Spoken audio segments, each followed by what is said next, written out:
大家好，我是李清泉。1959年的一个冰冷夜晚，一个可以跻身人类历史的超自然现象笼罩在乌拉尔山脉的阴影中。9位年轻的探险者踏入了这片无人之境，他们的目标是征服这片未被人类征服的自然，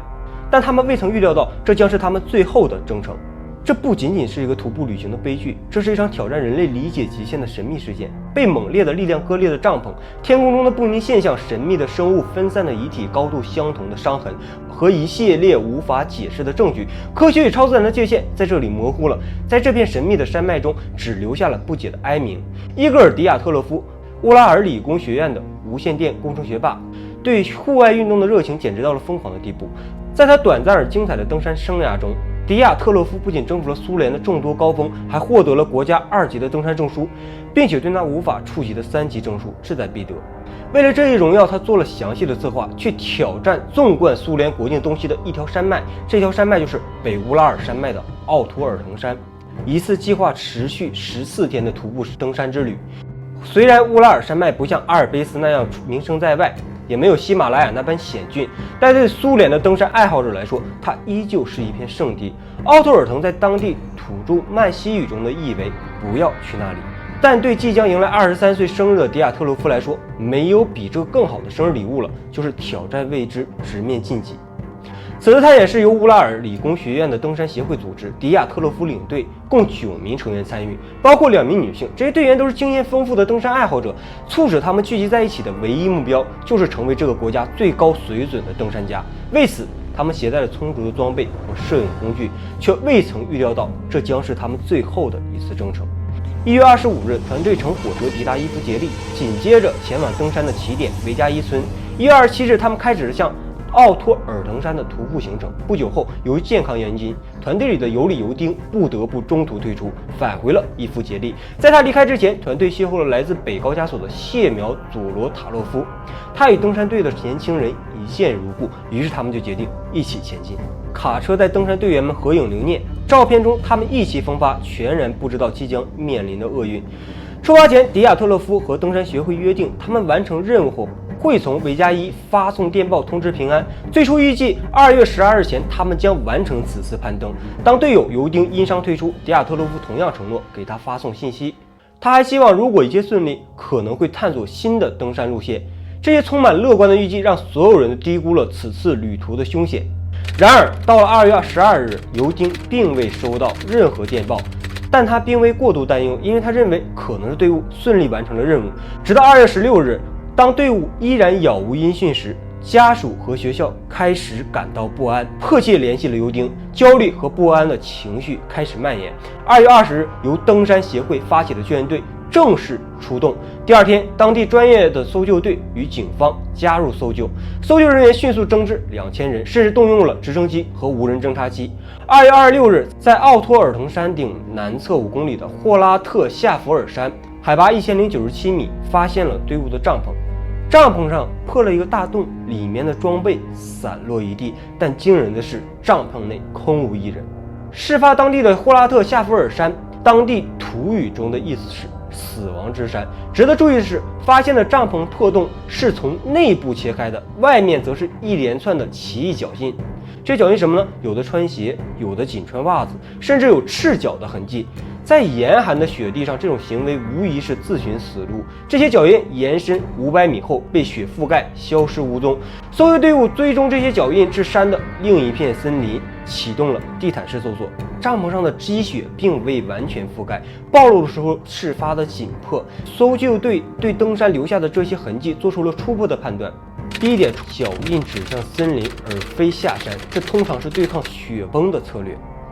第二点，帐篷内部的紧急破口和仓促逃生的脚印似乎指向了一场突发的自然灾害。然而诡异的地方出现了，现场并没有发现雪崩的痕迹，在苍白的雪地上，帐篷的残骸和队员们的脚印静静地讲述着惊慌的逃亡。那么是何种未知的恐怖使得这些经验丰富的登山者在极端的条件下草草撤离，甚至连鞋都顾不得上穿？随着搜救队深入调查，他们发现了队长迪亚特勒夫留下的日记和摄影胶卷，逐渐揭开了那天夜里的惨烈真相。2月1日，队伍原本是计划按照路线攀登，却遭遇了什么暴风雨，迷失方向，误入了霍拉特夏夫尔山。他们本想在森林中扎营避风，但不断落下的树枝和积雪迫使他们撤到附近的一个缓坡。没有想到，这一决定却成了他们最终的终点。登山队的最后日记截止于2月1号，这成为了官方推断他们在2月2号凌晨遇难的关键证据。随着对情况的进一步了解，搜救队在3月2日在一片森林边缘的巨大雪松下发现了2名男训队员的尸体，24岁的尤里格里沃尼西金科和22岁的尤里德洛琴科。令人惊讶的是，他们几乎全身赤裸，尸体上有轻微的烧伤和擦伤，被整齐地摆放在树下。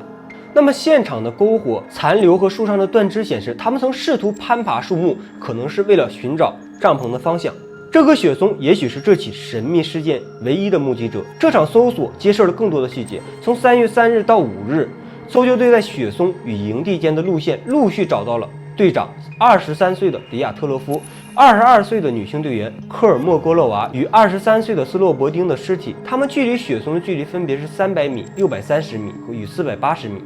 他们的倒下的方向都指向营地，仿佛在向世人证明他们在生命的最后一刻充满了不屈的斗志。那么5位遇难者的遗体被迅速送到了医院，法医确定他们死于极端寒冷。更令人毛骨悚然的是，尽管初步判断为意外，法医报告却揭示了更多的疑点。例如，斯洛伯丁的头骨两侧存在着不同程度的损伤，可能源自于钝器，而非意识模糊的与地面岩石发生撞击的结果。虽然场景中的每一个细节都向我们叙述这是一个不同寻常的夜晚，但是因为没有任何外来者的痕迹，检方将一切都指向了最简单直接的自然灾害。他们甚至推断出了当天晚上发生的事情。队伍可能因为小型雪崩而紧急上山寻找避难地点，后来意识到没有大规模雪崩发生后，决定返回营地。但他们低估了冬季山区的极端低温对身体的影响。当2名队员在树下因寒冷死亡后，其他人试图用他们的衣物继续向营地前进，但最终无一幸存。的确，这是一个令人悲伤的故事。如果剩下4人没能找到的话，这可能是一起让人痛心的意外。然而，正是这4名失踪的队员使得迪亚特洛夫事件跻身于人类历史的未解之谜，也让这不祥的山脉增添了几分恐怖和灵异的色彩。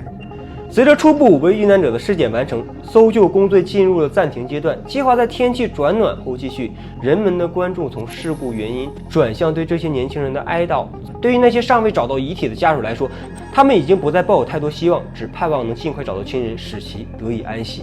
那么2个月后，随着积雪逐渐融化，救援队员在雪松附近意外发现了一些遗物：一条黑色的棉质运动裤和一条浅棕色的羊毛毛衣。这些被认为属于先前冻死的2名队员。在搜索的雪坑中，里面埋着堆叠好的树枝和衣物，明显是登山队留在此处的。进一步的搜索导致在一条小溪旁深埋4米的积雪下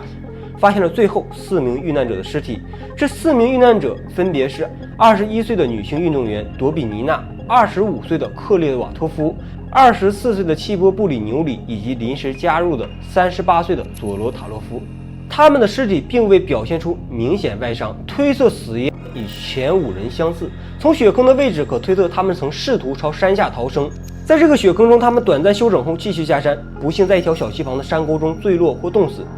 通过他们所穿的衣物，搜救队甚至推断出了整个队伍的逃生路线和遇难顺序。因为朵比尼娜身上穿的是先前从雪松下冻死的队员格里沃尼西琴科的棕色毛衣，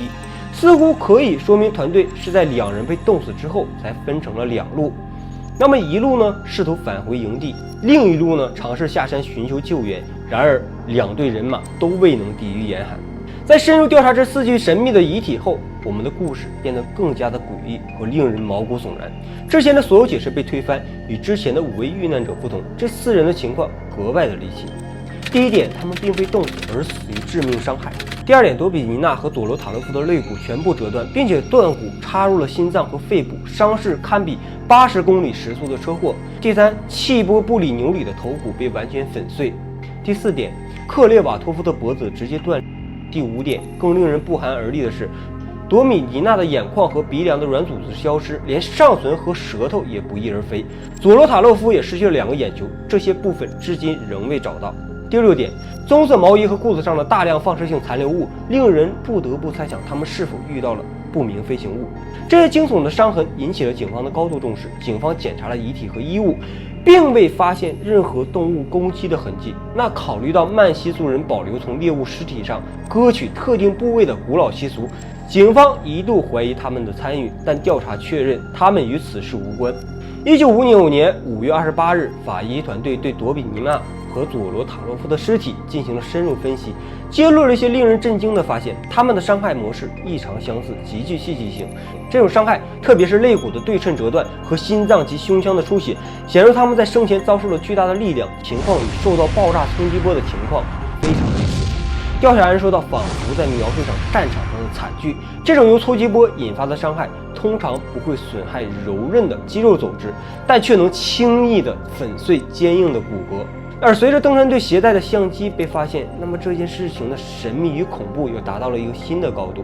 根据唯一的幸存者尤丁的说法，队伍原本有4台相机，然而搜救队在帐篷里找到了4台，随后又在佐罗塔洛夫的遗体中发现了1台相机，总计发现了5台。这一台多轴相机引发了众多猜测，难道还有未知的参与者？而更引人注目的是，佐罗塔洛夫的相机在其他队员因恐慌而仓皇逃离，甚至来不及穿戴御寒衣物时，他却未曾忘记带上自己的相机。这是否意味着他预感到了即将发生的惨剧？不幸的是，警方最终报告称，这台相机的底片因浸泡在溪水中而受损。那么搜救队首次发现佐罗塔洛夫的尸体时，他一手抓着笔，一手紧握着空白的记事本。这个神秘的场景不仅让人猜测他临终时究竟看见了什么东西。此外，留在帐篷中的相机也引起了广泛的关注，那是格里沃尼辛辛科留在帐篷里的相机，里面总共拍摄了34张照片，其中33照片记录了队伍遇难前的情况，揭示了恶劣的天气迫使他们在死亡之山上扎营的紧急决定。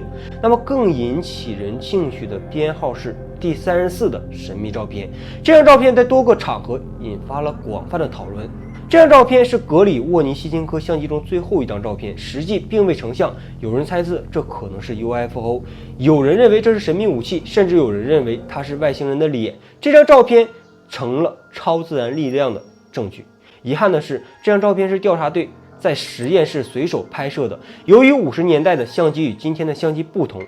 必须在拍摄时打开快门，显然有人曾试图捕捉某些东西，但未能成功，否则我们也许就能直接知道这场悲剧的罪魁祸首究竟是谁了。那么直到90年代，一位英国的作家在他的作品《Dial of Pass》中首次公开了据说当时佐罗塔洛夫身上的相机所拍摄的照片。照片的来源则是当年搜救队中的一个成员，而根据这位成员的说法，当时调查团之所以声称底片被毁，是因为官方认为里面包含了令人不安的内容，且对调查真相没有帮助。然而事实真是如此吗？事发当夜，佐罗塔洛夫最后拍摄的11张照片可以看到，由于拍摄的时间是深夜，大部分照片都只拍到了形状不明的怪异物体，其中3张异常清晰。第一张显示在天空中一个巨大的圆形光亮物体悬浮在队员的头顶不远处，那第8张揭示了在树梢上的神秘光体，形似未知的飞行器。最后第11张照片捕捉到了一种看似燃烧的飞行物。后来调查团发现，他们所在的森林确实有许多树的树梢存在燃烧的痕迹。这些照片虽然看似杂乱无章，但都指向天空中的某种奇异现象。它们不仅记录了光亮，而且捕捉到了不同高度的异样景象，从极近的距离到数十米的高空。随着这些照片的发现，警方也开始注意到一些不寻常的细节，特别是在2月1日夜间接近0点时刻，维尔斯附近的一个农庄外，另一支登山队目睹了北方天空中出现了一个神奇的橙色球体，其火焰般的光芒划破夜空。这神秘现象在当地并非孤立，从2月到3月，多个见证报告和气象记录都提到了类似的光球。然而当地警方将这一现象上报给上级后，却迅速收到了停止调查的命令。1959年8月，苏联政府宣布登山队是遭遇了不可抗力而亡，并定性此事为一起登山事故。但是这一官方结论并能平息公众的疑问，受害者家属和友人以及各方媒体和学者继续追问真相，使得迪亚托洛夫事件的影响力持续扩散。迪亚特洛夫事件这个谜团已经困扰了世界65年，尽管无数专家和侦探试图解开它，但至今无人能给出一个普遍接受的解释。事件发生在偏远的雪山上，尸体被发现太晚，现场几乎没有目击者，关键证据因时间而模糊。以下是几种流行的理论，我说说，大家听一听。第一类是人类谋杀，一些观点认为这是一场人为的因素导致的悲剧，包括 KGB、CIA 的秘密行动、当地猎人的报复或团队内幕的背叛。第二就是野生动物、神秘生物，有人猜测可能是野生动物，如狗熊或者传说中的雪人造成的悲剧。根据是尼古拉相机中的编号第17的照片，有的人认为这张失焦的相片中拍摄了一张正在尾随的耶利。第三个就是外星族类的干预。不乏有声认为神秘的橙色球体是外星人的飞船，这也是最具戏剧性的解释之一。第四点，意外事故，实际可能是自然灾害或小型雪崩，或者是由于帐篷内的内部失火而导致逃亡。还有一种事故是说法是苏联官方在此地发射秘密武器时发错了地点，导致倒霉的登山队员被炸弹引发的冲击波震死了。第五点，特殊的自然现象，如球状闪电、次声波，甚至未知的超自然力量，可能对未曾接触过这些现象的登山队员造成了致命的威胁。不幸的是，尽管存在众多理论，每一种都有其局限性。要真正的解开迪亚特洛夫事件的秘密，我们需要完美的解答3个关键问题，否则所有理论只能是纸上谈兵，一场思维的游戏。我们需要将事件场景分为3个核心区域：营地，也就是帐篷、雪松还有雪坑。那受害者根据发现地点被分为3组，2人组死于树下，似乎是冻死；3人组试图返回帐篷的路上冻死，身上有轻微伤痕；4人组在雪坑附近的小溪发现，身上有严重的伤痕。这引出了3个关键的问题：为何队员们急忙离开帐篷？为何他们最后分散行动？以及这些伤痕如何形成？那我们先说第一个，为何队员们急忙离开帐篷？在冰冷的山脉中，9名登山者匆匆离开了他们的帐篷，这个动作快得连基本的御寒装备都没来得及穿上。为什么他们会这么做？初步猜测，一个看似合理的雪崩说浮现。恐慌中，他们割开帐篷，赤脚逃生，但现场的照片让这个理论根本站不住脚。对比2张关键的照片，一张拍摄于2月1号，显示登山队扎营的景象，另一张是2月26号搜救队的现场照。令人惊讶的是，周围的雪层未见明显变化，甚至连大雪都未曾降临，帐篷上的雪量也只能证明零星的降雪，这排除了雪崩的可能性。接下来，帐篷上的割痕引人注目，蓝色的纵向痕迹和红色的横切痕迹共同讲述了一段剧情。队员们被帐篷外的异响惊醒，极简帐篷眼部高度的横切口子窥探外情。随着情势急转直下，他们迅速做出决定，更大范围的纵向割开帐篷，以快速逃生。那么，他们到底看到了什么？在解释这一幕之前，我们先可以排除队员们遭遇了熊或野狼等食肉动物的可能，因为正常情况下，面对这样一排排饥肠辘辘的肉食动物，他们不可能选择冲出帐篷。但是有一种危险的生物可能不会留给他们反省的时间，那就是人类。这引出了人类谋杀假设。队员们或许是在被人惊醒后发现自己陷入困境，无奈之下割开帐篷逃生，而且人为的破坏和故意模糊现场，掩盖真相。那么除了将所有不合理之处归咎于不明身份的凶手之外，还有另一种可能，他们所见的可能不是生物，而是某种神秘的橙色物体，也许是苏联的秘密武器，或是珍稀的球状闪电。然而这些理论都难以解释为何他们会在漆黑的寒夜中，登山队员不得不赤脚穿着单薄衣物，在冰冷的雪地中前进了2000米。这种情况即便在普通街道也需要30分钟，在这种环境中可能会更长。他们之所以顶着严寒也要长途跋涉如此长的距离，肯定不仅仅是因为营地出现了某种死亡威胁，应该是营地及其附近区域都变成了危险区域才对。在搜救队后来发现的现场并未显示任何爆炸或火灾迹象，帐篷里的装备和食物都完好无损，这使得苏联秘密武器或自然灾害的假设站不住脚。那到底什么能摧毁登山队员的意志却不破坏帐篷和装备？答案可能是声波或气体。一位英国学者提出，次声波，一种极低频的声波，可能是罪魁祸首。这种声波能引起恐慌、恶心和呼吸困难，但通常不致命。但是次声波影响人的程度各不相同，因此让9个人同时因次声波精神崩溃几乎不可能。那么还有一种可能性，危险的气体。这个理论我们先保留一下悬念，看下一个问题。为什么这个队员会分散行动？首先，通过分析地面的脚印，我们知道9人是同时离开帐篷的，步伐平稳，未显示出恐慌迹象。初步推测，他们一起走进森林，到达雪丛下，点起篝火御寒。当2人因寒冷先行死亡，其余队员不得已脱下他的衣物，得以保暖。随后，队员们为了寻找更好的避风处而分开。根据现场发现的简易地铺，显然他们曾试图休息，但最终3人组试图返回帐篷，而4人组可能考虑下山求助。那夜间温度达到零下30来度，为何他们不选择在雪空中继续取暖，而冒险分开行动？这一点仍然扑朔迷离。事实可能比我们所知的更为复杂。调查显示，尽管7人获得了足够的衣物抵御寒冷，但他们最终还是倒在了严寒之中。只有2人穿鞋，其他人脚下只有袜子。这种情况下分散求救显得更加不合理。这就是迪亚特洛夫事件的核心谜团。一些分析可能偏颇，认为只有一件事导致了这场悲剧。然而，我认为在雪坑短暂休息后，可能发生另一件导致队员们分散和受伤的关键事件。要解开这一谜团，我们需要继续深入探讨。第3个问题是，队员身上的神秘伤痕是怎么来的？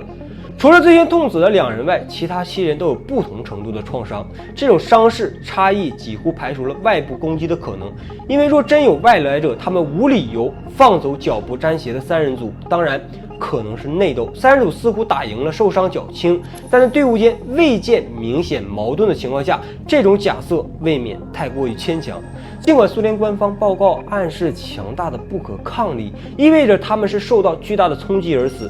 这也和尸检的结果一致，但具体原因一直令人费解。这股神秘力量究竟是何方神圣？有传闻称，事发地附近隐匿着一个秘密的武器实验场。这个整个事件其实就是苏联为了掩盖某种他们自己的秘密武器而精心策划的阴谋。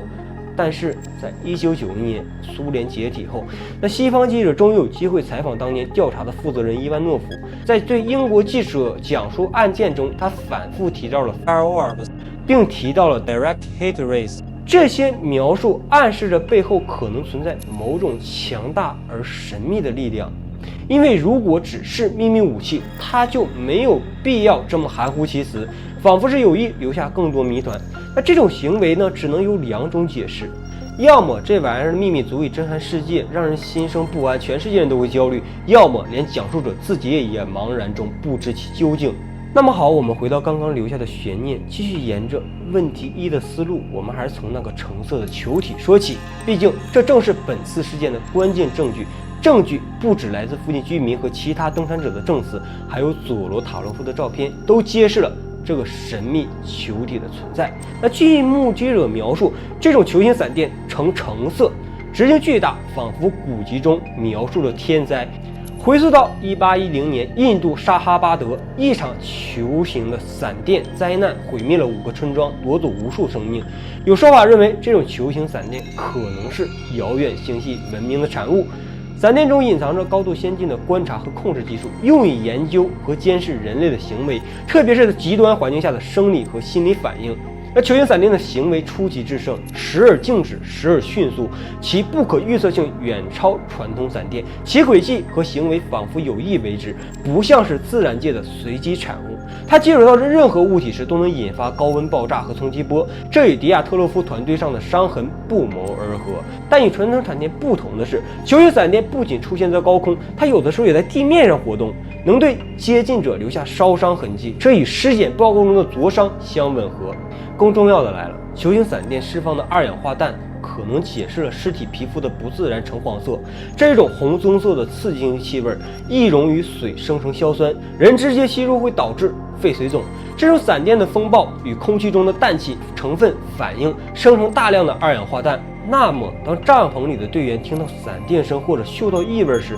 很可能他们所在的营地已被致命的气体覆盖，这是他们不顾一切逃离的原因。由于二氧化氮比空气密度大，向高处森林逃跑成为了他们的最佳选择。综合以上，所以我认为迪亚特洛夫团队所遭遇的是一场前所未见的球形闪电风暴。那么这场风暴在该区域肆虐了无数次，先是摧毁他们营地，结果他们就开始跑，随后又在他们逃出去的避难场所直接击倒了4人组，最后3人组则拖着伤痕累累的尸体，朝着近在咫尺却又遥不可及的营地艰难行行，直至迎来生命的最后一刻。那么那一夜，他们是否无意中触碰到了某种宇宙级的秘密，引发了这场不可告人的天灾？随着那个橙色的球体消失在夜幕中，留下的只有无尽的疑问和阴影，而真相或许永远悬挂在科学与幻想的边缘。我们会找一些专门聊一聊这个神秘的橙色球形物体。那么到这里，我必须坦白，迪亚特勒夫事件是我所研究过最神秘、最诡异且最引人入胜的案件。在制作视频的过程中，我曾不止一次彻底推翻自己精心构建的推理，因为总有1、2个棘手的难题阻挡在真相面前。那么看得仔细的观众一定发现了，去除掉一些不合理的可能性我没讲的话，里面还有很多细节疑团。但经过无数次的反复和大量资料的查阅，我还是尽量给出了一个以上自认为比较合理的解释。虽然我认为这个理论可能与实际发生的情况差之千里。那么好了，各位，我们可能永远无法完全揭开那天晚上发生的一切，但我们可以确保的是，这9个勇敢的灵魂不会被遗忘。无论事实的真相如何，纪念碑上的这9个名字会一直留在历史的长河之中，提醒着后人们不要忘记这场神秘的悲剧。最后，期待你的思考和见解，别忘了点赞、订阅并留言，分享你的观点。谢谢大家的支持，那我们下个视频见，谢谢大家。